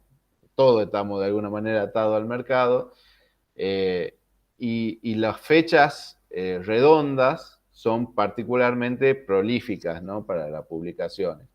Entonces, hay un mojón en el 2012, donde aparece junto con esta que acabo de mencionar, junto a Montonero, La Ballena Blanca, aparece Trasfondo de Patricia Rato, que me parece también una novela muy buena, porque no solo inscribe también la voz femenina en esta tradición de relatos, sino que también aparece la guerra submarina, ¿no? Que es la guerra quizás que más nos costaría imaginar, ¿no? Y ella hace un trabajo bastante interesante que es entrevistarse con las personas que habían sido parte de la tripulación del Ara San Luis, uno de los submarinos que participaron de la Operación Malvinas. Entonces también hay un intento de reconstrucción, diríamos, antropológica, si se quiere, para configurar ese verosímil en la novela, ¿no? Y el año pasado, ya como para cerrar el círculo, también hubo fue prolífico en publicaciones, ¿no? O sea, aparecen ahí una antología bastante interesante que se llama La Guerra Menos Pensada, donde hay autores que pertenecen a distintas generaciones, ¿no? No sé, desde Luis Guzmán o María Teresa Andrueto a escritores más jóvenes, como puede ser Mariano Quirós o Mauro Libertela, ¿no? Es muy interesante ese ejercicio que personas que no habían escrito nunca sobre Malvinas lo hagan para esa antología. Salió también una antología de poesía reunida sobre Malvinas, que es el primer trabajo sistemático que hay para recuperar esos relatos, esos textos. Salió un nuevo libro de Lawrence, ¿no? Entonces, eso da cuenta de esta vitalidad de la tradición. Y volviendo a esa escena que singular y particular de Fowl, la cocaína y su apuro, ¿no? Por escribir esa novela, yo un poco lo relaciono a alguna de las tradiciones más ricas que ha dado la literatura argentina, ¿no? Que parece que hay tradiciones literarias que se escriben, bueno, está el dicho, ¿no? Parirás con dolor. Las tradiciones en Argentina parece que son paridas con apuro, ¿no? Con urgencia, con la emergencia. Lo hace Sarmiento cuando escribe El Facundo exiliado en Chile, ¿no? Para socavar el poder de Rosas. Lo hace Walsh cuando da cuenta de los fusilamientos en José León Suárez, ¿no? En Operación Masacre, y yo creo que el gesto de Fogel también se inscribe en esa tradición de lo urgente, ¿no? Es decir, la ficción también pretende contar con cierta urgencia, revelar esas verdades que no van a estar ni en los relatos testimoniales, ni en las versiones disciplinares, ni en las versiones históricas, ¿no?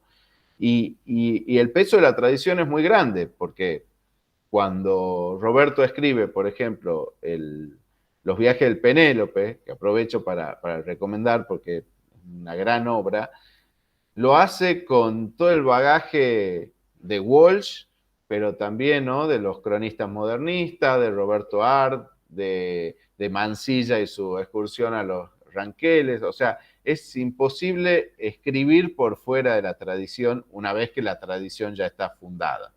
Y yo creo que lo que estamos asistiendo son a nuevas reversiones, reestetizaciones, ¿no? Pero que el texto, ese texto fundacional de Fogel sigue ahí en el centro, gravitando, ¿no? Porque es el texto fundacional. Yo creo que a esta altura ya podemos hablar de nuevas miradas y nuevas estéticas para contar la guerra, por suerte, porque si no se hubiese vuelto todo muy monótono, ¿no? Y que es una de las, junto con la literatura que da cuenta de la dictadura y del terrorismo de Estado, una de las tradiciones más fuertes quizás en la actualidad en lo que hace por lo menos a la narrativa, ¿no?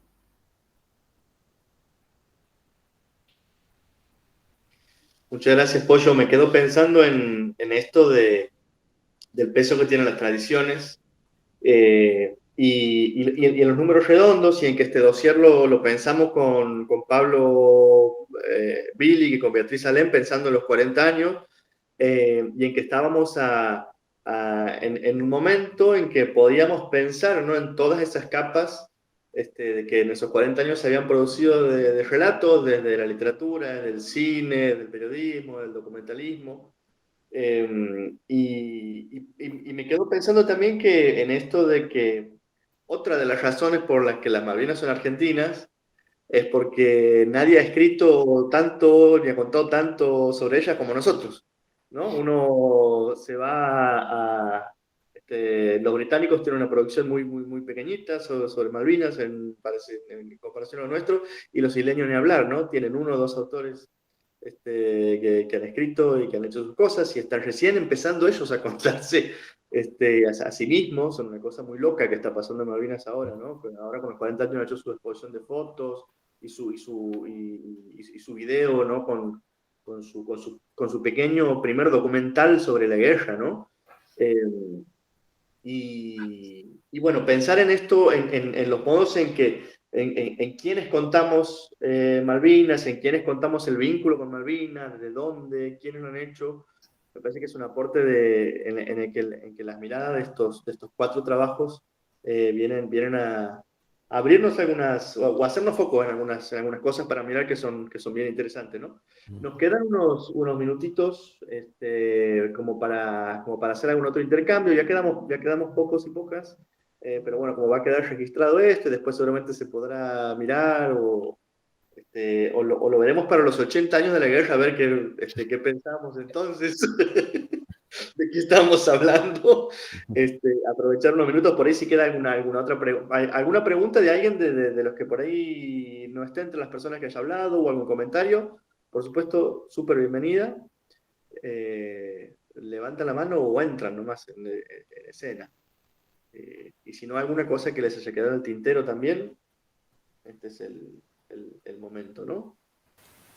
Yo sí, después si hay algún momento, hacer un pequeñito aporte a lo interesante de cada charla.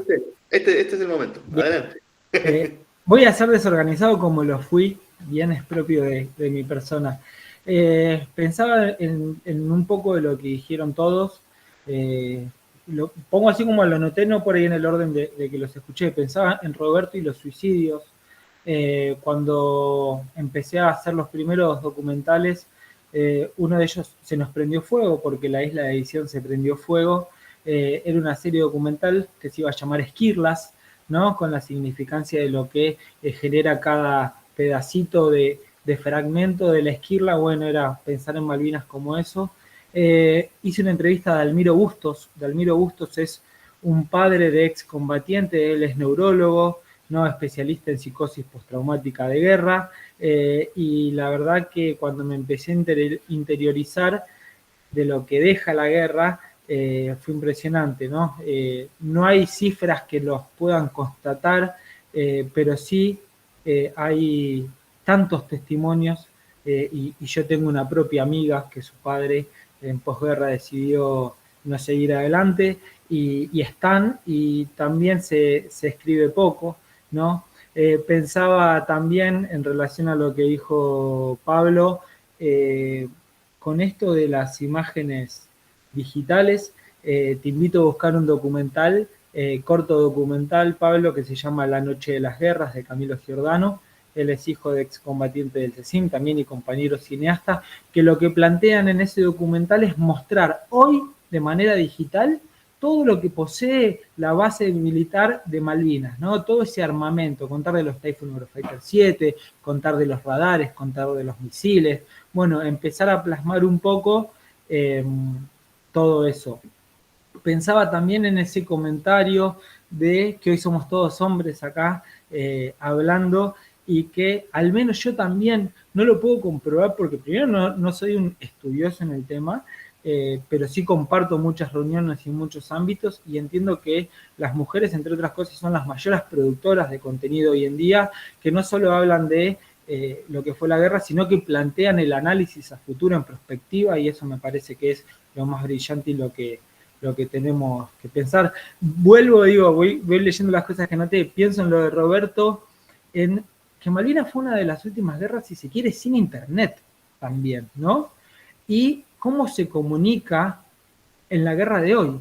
Por ejemplo, yo sigo un grupo en Instagram que se llama Palestino Soy, ¿no? Que todos los días puedo ver una atrocidad cometida por el ejército de Israel, y hay videos que son incontables. Bueno, esos videos no existieron de Malvinas, no existieron los videos que podían hacer los propios compañeros filmando a un oficial o suboficial torturando a su compañero, que son hoy los juicios que llevamos adelante, ¿no? Digo, hay un montón de cosas para hablar. Pienso en esto que también decía el Pollo, ¿no? De que a veces siempre hay algo nuevo por escribir con los documentales. Por ejemplo, estoy en el proceso creativo en uno, pero van pasando cosas y decís, uy, ¿qué hago? ¿Lo meto o no lo meto? Pero esto también debería estar, ¿no? Y a veces pasa con los productos que vimos, que producimos hace 6 años o hace 10, ¿no? Cuando hablábamos de identidad a los 123 NN, y después con el equipo argentino de antropología forense se descubre cuál es la cantidad exacta, se recupera, ¿no? Y qué pasó con ese producto. Pienso también en esta construcción, tanto audiovisual y escrita, de la construcción del héroe, ¿no? Y la construcción del superhéroe. A mí me quedó muy grabado un comentario que me hizo una vez el director de la carrera de cine acá en La Plata, de su momento Esteban Ferrari, que dice: mi hijo, gracias a Paca Paca, empezó a tener un héroe que se llamaba San Martín, ¿no? Y dejamos de tener a los niños con el héroe de Superman y Batman y Spider-Man, ¿no? Y tener a San Martín y a Juana de Azurduy. Y eso sucede en tanto y en cuanto tengamos la posibilidad de financiar el Inca y Canal Encuentro, ¿no? O estos espacios comunicacionales de nosotros, de estas minorías no hegemónicas que generan contenidos tan reales como los que se nos quieren implantar. Pensaba también en el documental que hicimos en el 2007, que se llamó Nuestras Historias, y era un documental de los primeros pensados en las posguerras, y que hablaba especialmente en las mujeres de Malvinas, ¿no? Y nosotros le definíamos como las mujeres de Malvinas a nuestro universo, que eran nuestras madres, nuestras mamás, las novias de ese momento, ¿no? Y solo nos permitimos en ese momento pensar en que las mujeres respondían a eso. Hoy entendemos que no solo estuvieron activamente en Malvinas, sino que hoy son quienes producen contenido, como, por ejemplo, pensaba Ezequiel en Clara Bernet y la recuperación de este libro que produjo, que se llama Malvinas, mi casa, ¿no? Que es la recopilación de archivos de María Sáenz de Bernet, ¿no?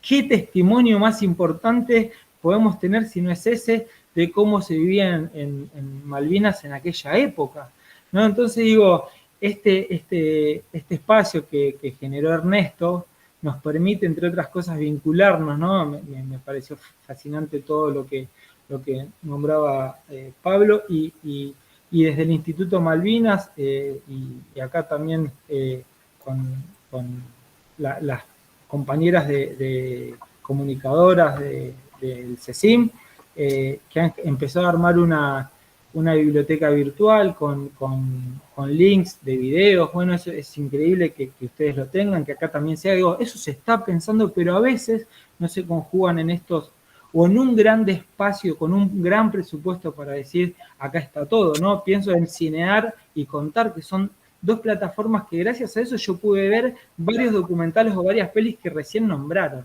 Pero si no estaba esa plataforma, no existía. Así que bueno, nada, ese era un poco mi acote de todo lo que surge, ¿no? de esta pequeña charla o gran pequeña charla.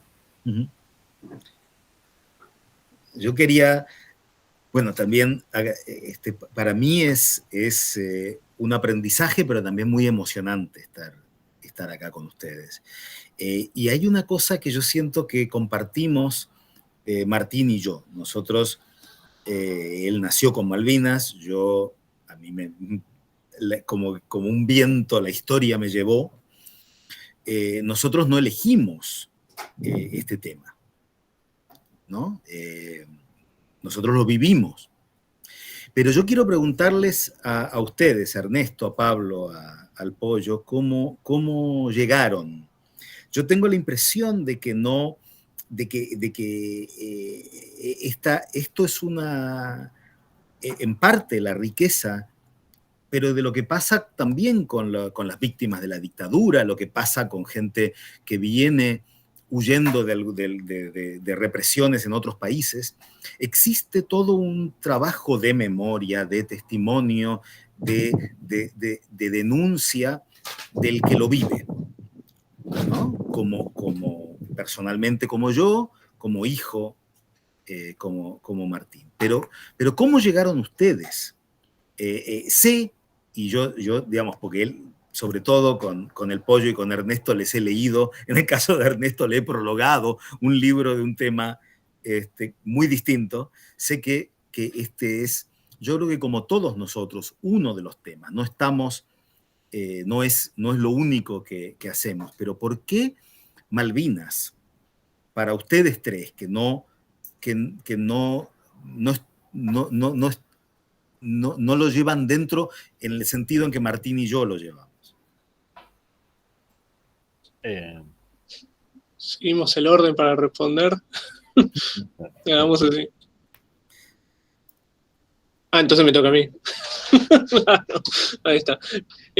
Bueno, Roberto, yo no tengo familiares directos, nada por el estilo. Mi acercamiento me parece, porque la verdad que es desde hace mucho, sí, pero había como relatos sobre Malvinas que estaban en los manuales de la escuela que eran muy, muy breves. Era muy poquito lo que habría sobre Malvinas.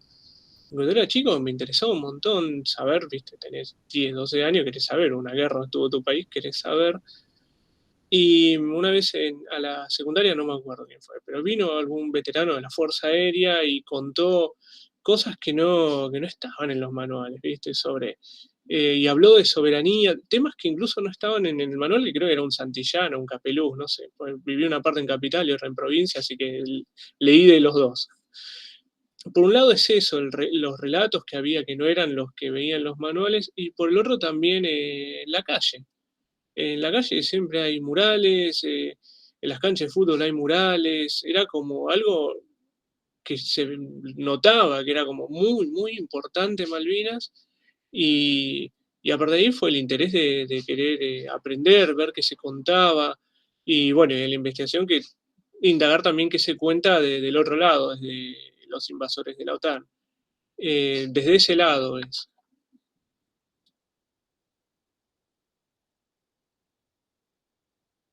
Pollo, y Ernesto, ahora te metemos a vos también en el, no solo como presentador, sino para contar tu lado.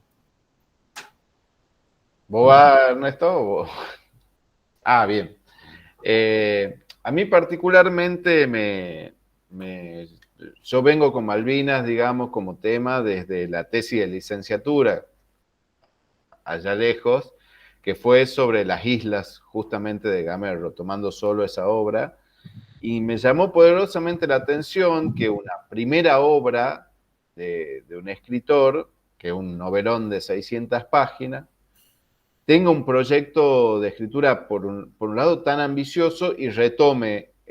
Después, bueno, sí, descubrí que está muy imbrincado también a la historia personal, porque él podría haber, justo había pedido prórroga por cuestión de estudio y podría haber estado, como le ha pasado a muchos de los escritores del corpus, ¿no? Fresán, Forn, son de esa generación. Nielsen. O sea, hay algo ahí que los interpeló muy fuerte y que yo sentía que en ese momento a nosotros no nos estaba interpelando tanto, ¿no? Pero cuando uno se pone a investigar, o sea, parte del lugar común de que no hay mucho, no hay, y había un montón de cosas ya hechas, digamos, o sea, de pensamiento crítico, de obras literarias, de producciones cinematográficas, entonces me pareció como que había un tesoro ahí y que también hablaba de nosotros, ¿no? O sea, habla mucho de cómo concebimos nosotros nuestra pertenencia a la nación, ¿no? Perfecto.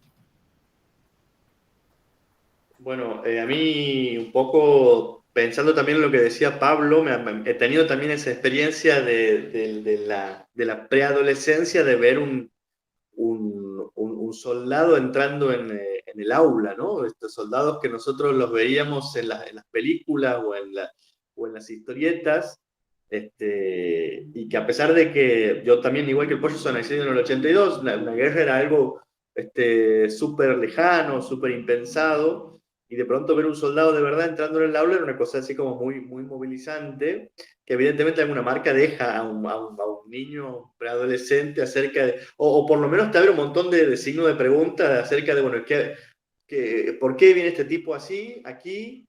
¿Qué ha pasado con él? ¿De dónde viene? ¿No? ¿Y por qué solo lo vemos una vez al año? Por otra parte, ¿no? Y entonces es como, esa ha sido quizás una sensación inicial que ha ido desplegando un montón de otras preguntas, porque también me pasa lo mismo, no tengo familiares, no tengo ningún vínculo con la guerra, ni con las islas, para encima soy norteño, o sea, o sea, no conocía la Patagonia hasta que no me fui a Malvinas, digamos, lo más lejano posible, y entonces, y después me pasó ya laburando como periodista, hablando de esto que estamos hablando aquí, ¿no? De los relatos sobre Malvinas, de estas capas de narraciones y relatos, la pregunta esta de por qué siempre... Mi curiosidad venía por las islas y por los isleños, ¿no? Por ver quiénes vivían ahí, ¿no? ¿Por qué no estamos hablando de la gente que vive ahí? ¿No? De la secuencia de preguntas que van pasando cuando uno se pregunta sobre los temas y de los rituales de año a año, ir cubriendo el acto por el 2 de abril y demás. Y digo, che, loco, ¿por qué no? Ok, ¿no? Reclamamos Malvinas, pero ahí qué hay, ¿no? Ahí qué pasa, y ahí quiénes están.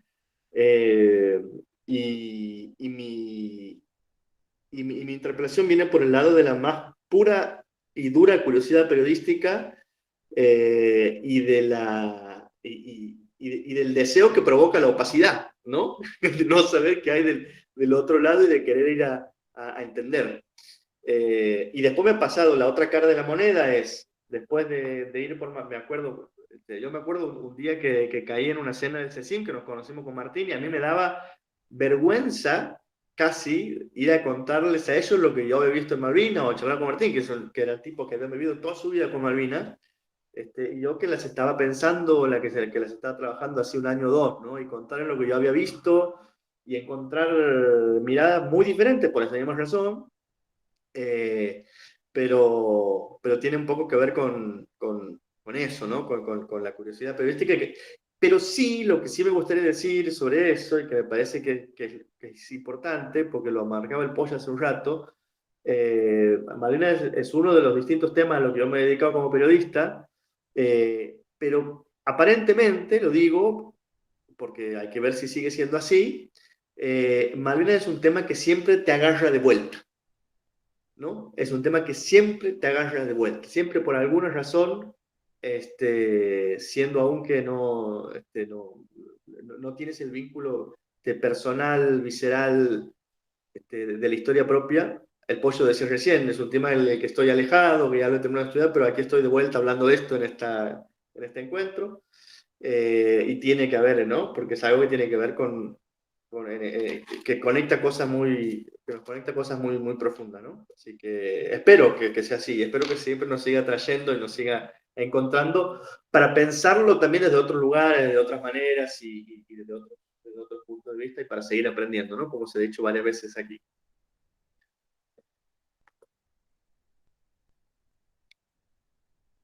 Y bueno, y me parece que quedamos nosotros, ¿no?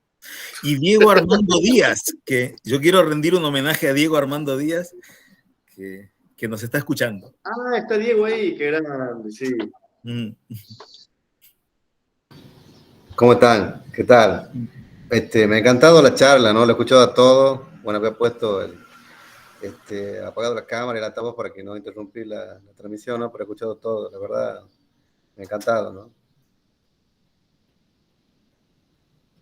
Muy enriquecedor todo lo que han dicho, todo lo que se ha visto, bueno, las diferentes perspectivas, ¿no? De cada uno y de diferentes partes del país.